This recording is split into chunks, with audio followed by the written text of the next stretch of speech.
Ils mènent la vie de leurs rêves à 10 000 km de la France, à Koh Samui en Thaïlande. Nous avons retrouvé Guy et Chantal que nous avions rencontrés lors de leur arrivée sur l'île il y a 3 ans. Ils y sont maintenant chez eux et vous verrez que la communauté française s'organise là-bas. On y rencontre d'ailleurs de plus en plus de familles avec enfants. C'est un reportage d'Emmanuel Retz et Sadek Chetab.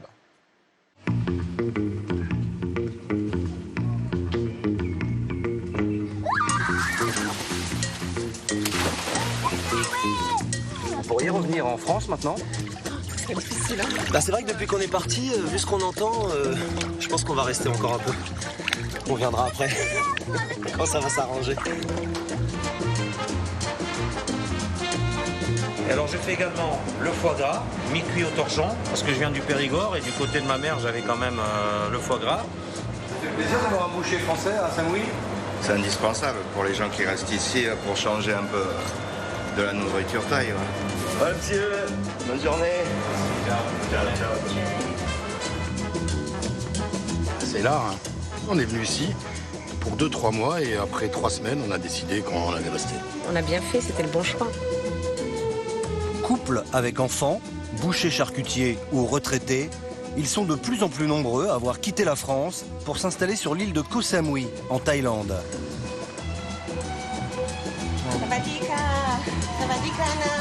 Depuis 3 ans, les journées de Guy, 67 ans, et Chantal, 57 ans, un couple de retraités messins, se ressemblent toutes.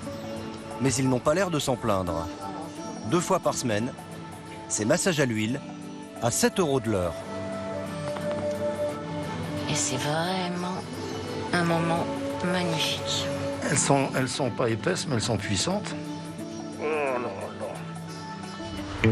2 fois par mois, séance chez un coiffeur branché pour Chantal. Prix de la coupe, 5 €. Chaque semaine, partie de pétanque avec les amis du Sud. Le meilleur pointeur de l'île, c'est moi. Là, c'est gratuit. Il faut juste apporter la nisette. Bye bye. Il y a 3 ans, nous avions rencontré Guy et Chantal. Ils venaient d'arriver sur l'île et cherchaient à s'installer. Pour cela, ils avaient rencontré Stéphane, un agent immobilier français, qui leur avait dégoté pour 300 € par mois une petite merveille. Une maison sur la colline avec terrasse panoramique et vue imprenable. Oh, quel plaisir! Oh là là! C'est pas cher. Je veux dire, à Metz, pour ce prix-là, c'est même pas un studio, hein? Rien du tout. Non, mais c'est vrai. À l'époque, les Messins ne savaient pas encore s'ils allaient s'installer définitivement en Thaïlande. 3 ans plus tard, on les retrouve. Ils vivent toujours sur l'île. Depuis 1 an, Guy et Chantal, toujours avec leur retraite de 2 500 € par mois, ont enfin trouvé la maison de leurs rêves. Donc une cuisine très pratique, parce qu'à l'européenne, four, enfin tout ce qu'il faut, vraiment c'est pratique. Il y a aussi un grand salon, 3 salles de bain comme celle-ci, et 2 grandes chambres comme celle-là. En tout, 180 mètres carrés, plus 100 mètres carrés de terrasse et une piscine. Loyer, 850 € par mois. Une maison comme ça coûterait combien en France? À la location? Oui. On a des potes du Midi qui sont venus. Ça se loue, ils me disaient, 2 500 € la semaine. En période de vacances. En période de vacances. Il y a aussi un joli petit jardin. On a même notre maison des esprits. Alors c'est quoi? La maison des esprits, c'est parce que le terrain, quand une maison est construite, le terrain en général est occupé par, dans leur croyance, par des esprits. On les vénère, on les... On donne des offrandes? Voilà, des offrandes, des bougies, de l'encens. Et vous y croyez à tout ça? Sans plus, mais bon, puisqu'il est là, on respecte le lieu, c'est tout. Non, non. Chaque semaine, Guy prend des nouvelles de sa famille restée en Moselle. Grâce à Internet, il peut voir sa sœur Francine et sa mère Gina, 92 ans. Et où elle est, ma vieille mère? Ah, là voilà. Comment ça se fait que t'as un manteau? T'as pas de chauffage? Si, mais il fait froid, mais il fait froid ici, il pleut, un temps épouvantable. J'ai un peu de gris. Bah, de toute façon, t'es costaud, hein. Je fais une bise, ma sœur, salut. À la prochaine. Bye bye. Guy et Chantal ne retournent en France qu'une fois par an. Et apparemment, ça leur suffit. La dernière fois que je suis rentré en France, j'ai été chercher une voiture, j'ai fait 400 mètres et je me suis pris 2 points et 90 €. Le couple a maintenant ses habitudes à Koh Samui. Les Français sont comme des poissons dans l'eau. Ici, on est à Shawang. Je fais attention. C'est les touristes ici. Ça, c'est le côté touristique. Ouais. On n'y vient pas souvent. On vient quand on a des courses à faire ou le soir pour faire un dîner. Depuis notre dernière rencontre, Guy a arrêté de fumer et s'est même mis au sport. Aujourd'hui, il s'achète une nouvelle paire de baskets. Voilà, ça fait. Je vais pas l'essayer. Oh, je suis un grand sportif. Je fais 1 heure de salle tous les matins. Un peu de tapis, un peu de... pour bouger un peu. Guy est devenu sportif et Chantal a appris le thaïlandais. Et c'est parfois très utile pour négocier. Non, on a déjà acheté 4 ici. C'est 1500 bahts. Dis-lui qu'on a déjà acheté ici. 1500 avec les fêtes. Non, 1000, on a déjà acheté ici à 1000. À 1000 bahts, c'est pas possible. 1000 bahts, ça fait 26 €. Fort. Allez, c'est bon, merci.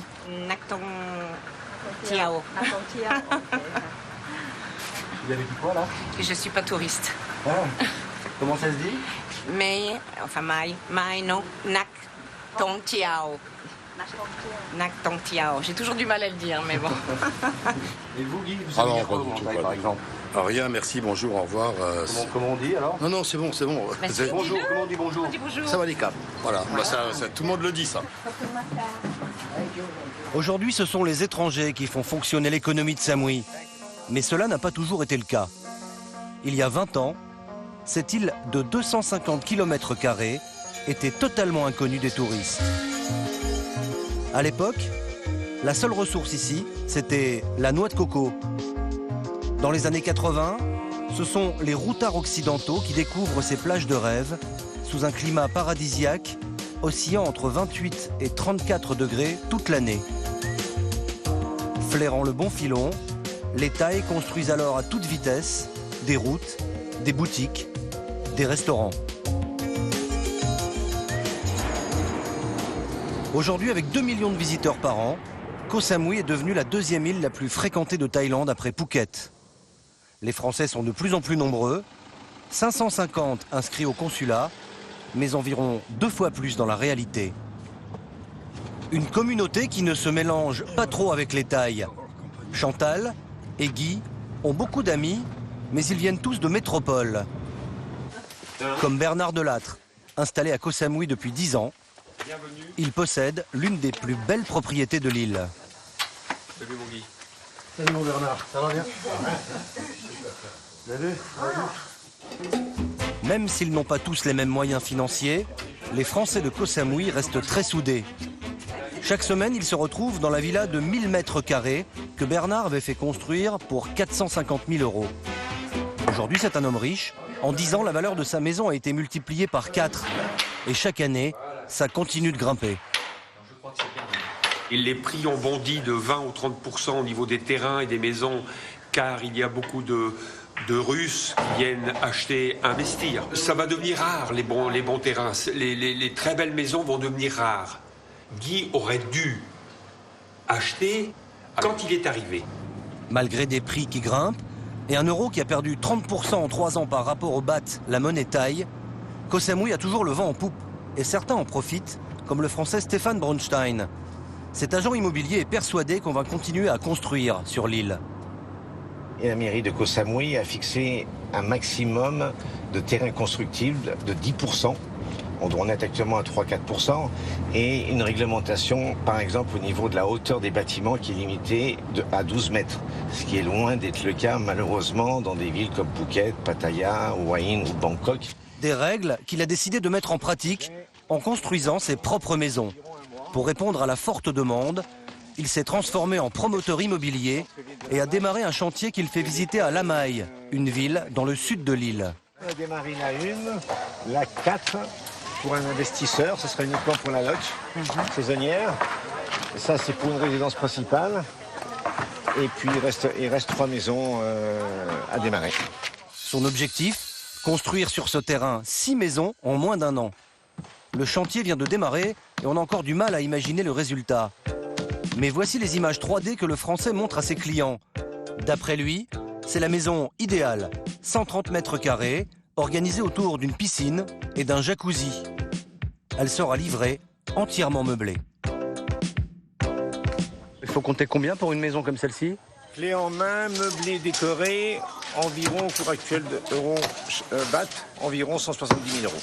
Qu'est-ce que vous pensez de ce prix, 170 000 euros? Je pense que c'est très correct. Très correct. Effectivement, ça ressemble à une très bonne affaire, mais il y a un bémol.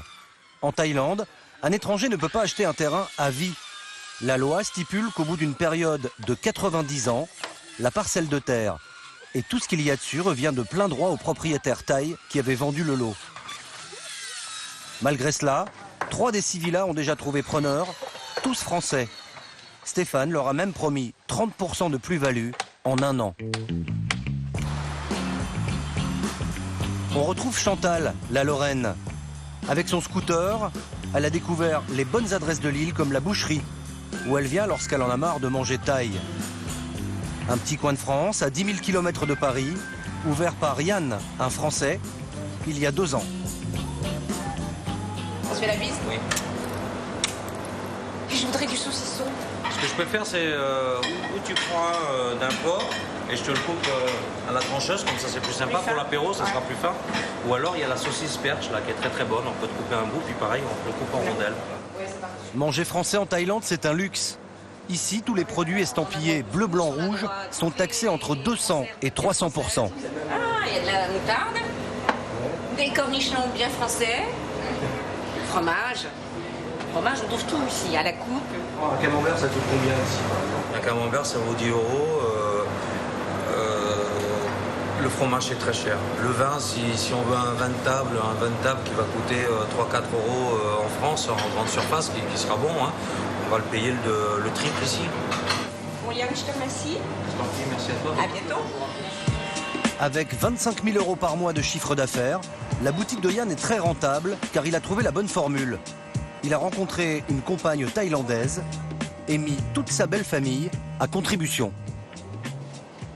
Ça, c'est ma belle-sœur, mon beau-frère, San, ma femme qui est à la comptabilité et une de mes employées, Anna, elle parle un petit peu français. Elle est bien aimée de la clientèle, voilà. Vous comprenez le français? Oui, un peu, oui. Un peu? Oh. Vous avez appris où le français? Avec Yann et... Mais l'employé du mois, c'est Mama, la propre belle-mère du boucher. Elle parle pas un mot d'anglais, elle parle que thaï. Mais alors, elle est adorable. On se comprend par geste. Bah, je lui dis plastique, elle comprend ce que ça veut dire. Hein, maman? Plastique? Voilà. Plastique, elle comprend. Voilà. Et alors là, elle mange un truc rouge, là, je sais pas c'est quoi, tous les jours. Il y en a qui fument des cigarettes, il y en a qui picolent, mais il y en a qui mangent des machins rouges. Peut-être ça lui donne de la force, ouais. Il est très gentil. Et pourquoi il est gentil? Parce qu'il a une grosse affaire. C'est un homme bien. Yann est généreux avec sa belle famille. Ils sont tous nourris, logés et payés 250 € par mois. Un salaire plutôt correct en Thaïlande. Cela fait 6 ans que Yann est arrivé ici. Il a commencé par ouvrir une boîte de nuit, sans succès. Issu d'une famille de plusieurs générations de bouchers dans le Périgord, il a alors rebondi immédiatement en créant une spécialité, le bœuf charolais franco-thaï. Son idée, importer de la semence de charolais de Bourgogne pour inséminer un élevage de vaches thaïlandaises à Khon Kaen, dans le nord du pays. Et voilà, une belle entrecôte. En 2 ans, la qualité de sa viande a fait le tour de l'île.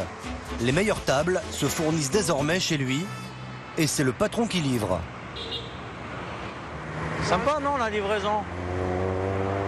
Hein? C'est pas tout le monde qui livre comme ça. Il n'y a pas de stress. Des livraisons comme ça, j'en ferai tous les jours. Le boucher peut avoir le sourire. Chaque mois, il dégage en moyenne 4 500 € de bénéfices. Une petite fortune dans un pays où la vie est toujours entre 3 et 4 fois moins chère qu'en France.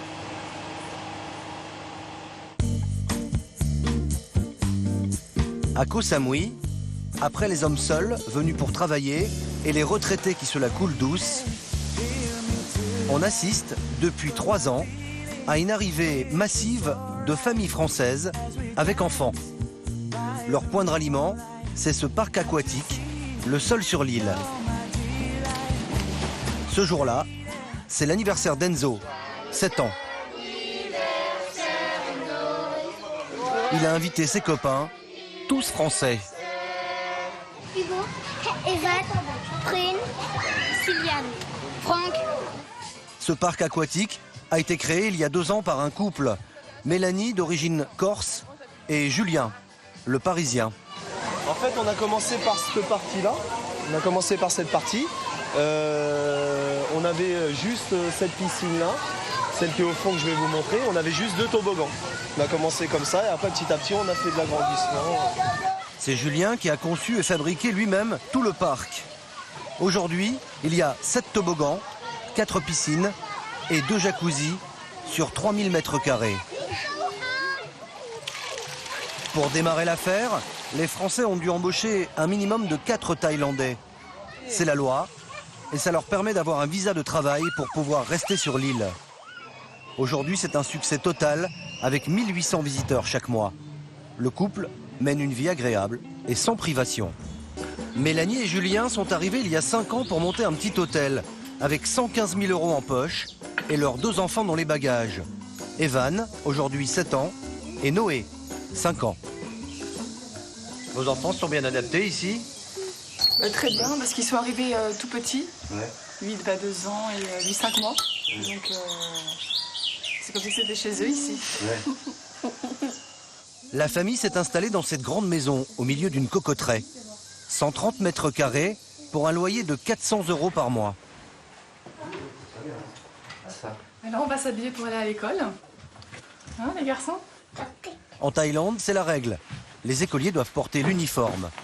Dans l'enseignement privé, la plupart des cours est dispensé en anglais. Yes. Petite révision pour Evan, avant de partir en cours. It was made of gold. Ils sont bilingues anglais maintenant, bilingues même thaï. Ils apprennent même le chinois. Donc ce côté des langues nous plaît beaucoup.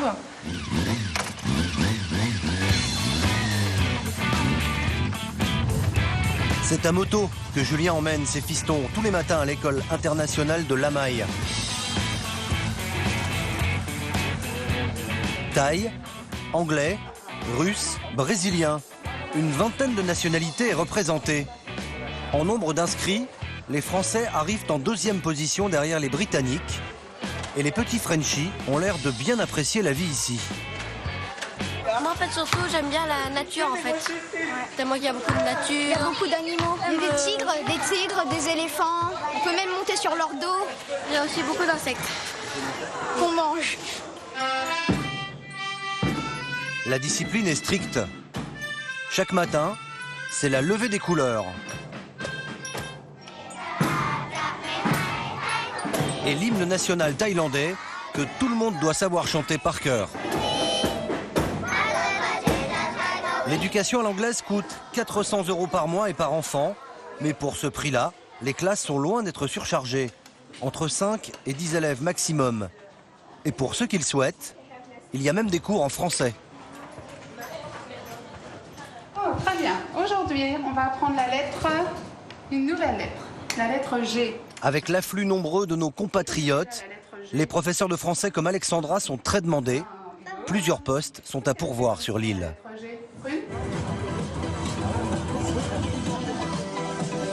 À l'heure du coucher de soleil, on retrouve une dernière fois Guy et Chantal, les Lorrains, thaïlandais d'adoption. Ce soir, ils sont invités, toujours entre Français, dans un bar branché de l'île par Stéphane, l'agent immobilier qui les avait installés ici il y a 3 ans. Comme au premier jour, Chantal s'extasie toujours devant la beauté de son île. collectionne les photos de coucher de soleil.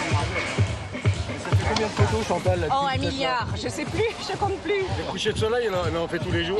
Tous les soirs. Est-ce que vous allez finir vos jours ici? Ah, c'est immanquable.